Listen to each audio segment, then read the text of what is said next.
Hi everyone, my name is Henry and I'll be covering the first three sections of our presentation today. Our group looked at TikTok 530 million euro GDPR fine issued in May 2025 by Ireland Data Protection Commission. The goal of our report is to understand what this case review about how personal data move across the border and what happens when that goes wrong. We cover the timeline of the event, the ethical issue, who was affected, and what it means for the tech industry going forward. And the reason this case matters is like a precedent. For the first time, a major European regulator took significant action, specifically over data being transferred to China. Let's change the rules, not just for TikTok, but for every global platform. So, let me start with a simple question. When you scroll through TikTok, liking video, searching, messaging, where does that data actually go? TikTok had over 1 billion users worldwide. Every interaction creates behavioral data, device information, usage pattern, and what we found is that some of that data, specifically from users in Europe, could be remotely accessed by TikTok engineering sitting in China. The problem is users have no idea. They were never probably told, and you can consent to something you don't know is happening. So this brings us to the core ethical question of our report. Can a global platform put operational efficiency first when users have lost meaningful control over their own data? We agree no, and here's exactly what happened. So let me take you through the timeline quickly. From 2020 to 2022, TikTok European privacy policy never clearly told users that staff in China could access their data. TikTok was using a legal mechanism called standard contractual clause to justify the transfer, but never properly checked whether Chinese law actually gave users the same level of protection of EU law. In September 2021, Ireland Data Protection Commission opened a formal investigation, and then in 2023, TikTok was already fined 345 million for mishandling children data. It's the first big penalty. And then in February 2025, TikTok internally discovered that some European user data had actually been stored on server in China, directly contradicting what have they been telling regulators for years. And it took them for 2 months to come clean about it. And in May 2025, the DBC handed down a final decision, 530 million euro 5 plus in order to fix the problem, 6 months of facing all data transfer to China suspend. Hi, I'm Pooja Tiwari and I'll be covering how the data flowed, the main ethical issues, and who is affected by it. Starting with the data flow, when a European user opens TikTok, every interaction, videos watched, likes, search history gets collected. That's normal for any social media app. The problem is step 3. TikTok engineers in China could remotely access that European user data. And step 4 is why that's serious. China's national intelligence law can require organizations to hand data to the state. So, European users' data wasn't just stored somewhere foreign. It was accessible under a completely different legal system they never agreed to. 6 issues sit at the heart of this case. Privacy. Who actually has access to your data? Autonomy. You can't make informed choices without accurate information. Consent. TikTok's privacy notices didn't explain that Chinese staff could access EEA data, so that consent was hollow. Accountability. TikTok's own disclosures were found to be inaccurate. Data control. Once data crosses a border, which country's laws apply? And trust. Does this platform treat privacy as a right or just a compliance cost?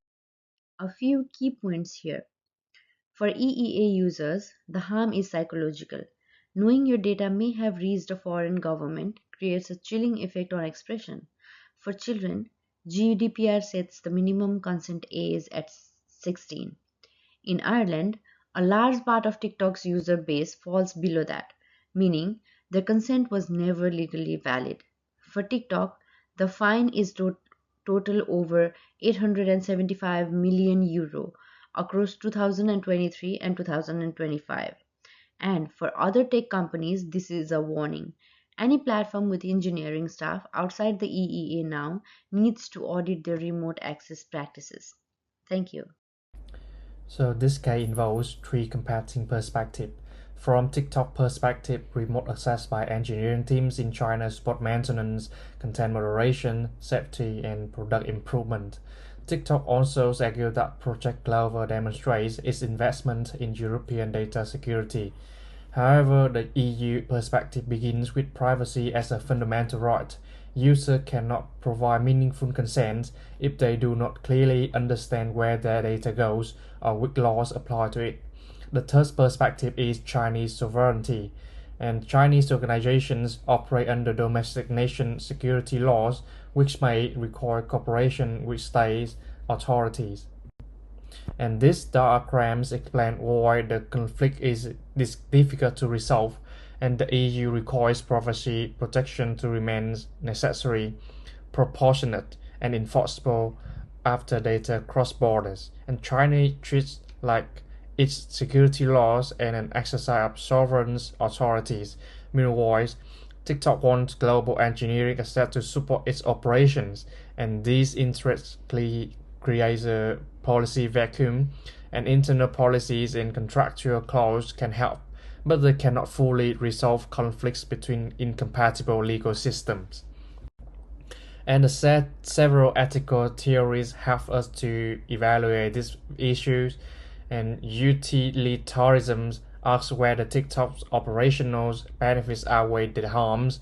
Although remote access may improve efficiency, it also creates privacy risks and reduce trust.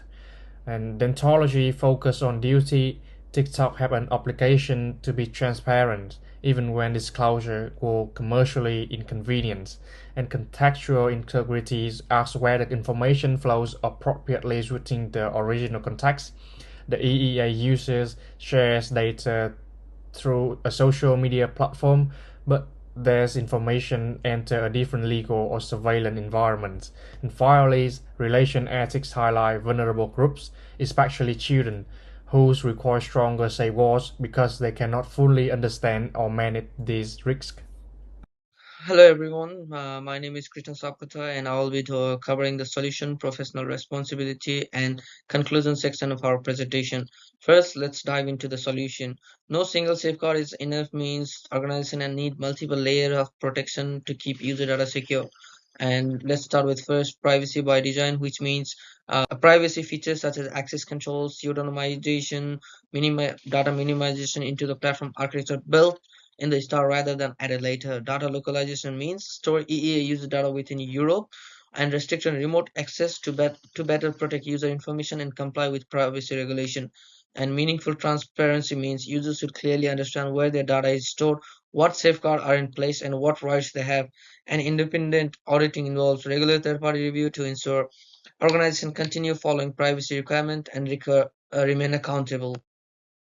Let's move into to professional responsibility. Privacy is also an engineering duty. Technologies professionals have an ethical responsibility to protect user information. And ACM, which stands for Association for Computing Machinery, Principle 1.3 is to be honest and trustworthy. This means professionals should act with integrity and remain and maintain user trust. ACM Principle 1.6 states respect privacy, meaning personal information should be handled responsibly, and ACM 3.2.9 state designs the systems that are robustly and usably secure. In other words, systems should be both secure and practical for users.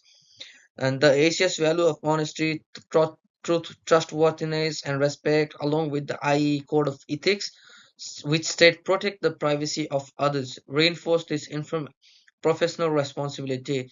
Finally, in conclusion, uh, TikTok case is not only about one platform or one file.